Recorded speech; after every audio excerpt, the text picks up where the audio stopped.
ఫలితాలు జూన్ 4న రాబోతున్నాయి. ఏపీలో కొత్త ప్రభుత్వం ఏర్పాటు కాబోతుంది. ఢిల్లీలో కూడా అదే తీరు.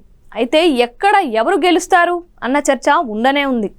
ఏపీలో టీడీపీ కూటమికే అవకాశాలు ఉన్నాయని వినబడుతుంది. దానికి బీజేపీ పెద్దలు కూడా ధృవీకరిస్తున్నారు.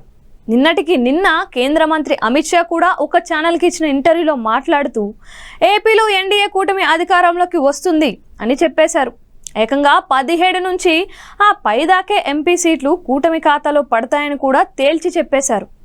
అమిత్ షా అంతటి వారు చెప్పడంతో కూటమిలో జోష్ మరింత పెరిగింది. ఇక కేంద్రంలో 3వసారి నరేంద్ర మోడీ ప్రభుత్వం అధికారంలోకి వస్తే ఏపీ నుంచి కేంద్ర మంత్రులు అయ్యే ఛాన్స్ ఎవరికి ఉంటుంది అన్న చర్చ కూడా సాగుతోంది. బీజేపీ నుంచి దగ్గుపాటి పురంధేశ్వరి, మాజీ సీఎం కిరణ్ కుమార్ రెడ్డి పేర్లు కన్ఫర్మ్ అన్న టాకు నడుస్తుంది. అలాగే టీడీపీ నుంచి శ్రీకాకుళం ఎంపీ కింజరాపు రామ్మోహన్ నాయుడుతో పాటు మరొకరికి ఛాన్స్ ఇస్తారని అంచనా వేస్తున్నారు.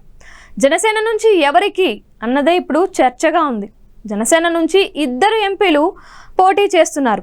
కాకినాడ నుంచి ఉదయ్ శ్రీనివాస్, మచిలీపట్నం నుంచి బాలశౌరిలు గెలిస్తే ఈ 2లో సీనియర్ అయిన బాలశౌరికి అవకాశాలు ఉంటాయి అన్న చర్చ కూడా నడుస్తోంది. అయితే ఇక్కడే మెగా ట్విస్ట్ ఉంటుందని వినబడుతోంది. ఏపీలో కూటమి కనుక అధికారంలోకి రాకపోతే పవన్ కళ్యాణ్ కేంద్రంలోకి తీసుకొని సహాయ మంత్రి పదవి ఇచ్చి ఆయన పాలిటిక్స్కి కొత్త అర్థం చెప్పాలని బీజేపీ చూస్తోంది అని టాకు. అలా కాకుండా టీడీపీ కూటమి గెలిస్తే పవన్ ఏపీలోనే ఉంటారు. అప్పుడు మెగా బ్రదర్ నాగబాబుకు ఈ భారీ ఛాన్స్ ఉంటుందని అంటున్నారు. ఆయనకు రాజ్యసభ సీటు ఇచ్చి కేంద్ర మంత్రిని చేస్తారు అన్న గుసగుసలు పార్టీలో వినిపిస్తున్నాయి. అనకాపల్లి నుంచి ఎంపీగా పోటీ చేయాలని చూసి చివరిలో విరమించుకున్న నాగబాబుకు రాజ్యసభ సీటుని టీడీపీ హామీ ఇచ్చి ఉంది. దీంతో ఆయనకే కేంద్ర మంత్రి పదవి అని విశ్లేషిస్తున్నారు. మొత్తానికి చూస్తే 2024 ఎన్నికలు మెగా ఫ్యామిలీలో రాజకీయ దశను మార్చే విధంగా భారీ ట్విస్టులు ఇస్తున్నాయని అంటున్నారు.